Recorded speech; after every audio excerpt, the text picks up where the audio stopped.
തൊഴിലാളി ക്ഷേമനിധി ബോർഡുകളുടെ കീഴിൽ ആനുകൂല്യം കാത്ത് ആയിരങ്ങൾ. 2011.59 കോടിയാണ് നൽകാനുള്ളത്. 16 ക്ഷേമ ബോർഡുകളാണ് തൊഴിൽ വകുപ്പിന് കീഴിലുള്ളത്.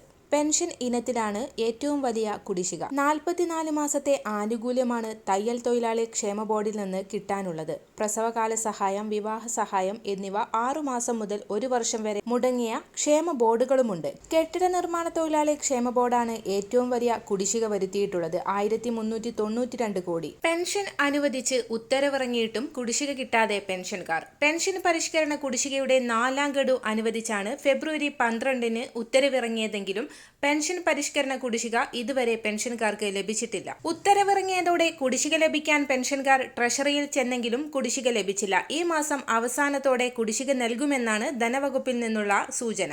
600 കോടിയാണ് 4ാം ഗഡു നൽകാൻ വേണ്ടത്. പെൻഷൻ പരിഷ്കരണ കുടിശ്ശികയുടെ അവസാന ഗഡു ഫെബ്രുവരിയിൽ വിതരണം ചെയ്യുമെന്ന് ബാലഗോപാൽ ബജറ്റിൽ പ്രഖ്യാപിച്ചിരുന്നു. ബജറ്റിന് പിന്നാലെ 12-ന് ഉത്തരവും ഇറങ്ങി.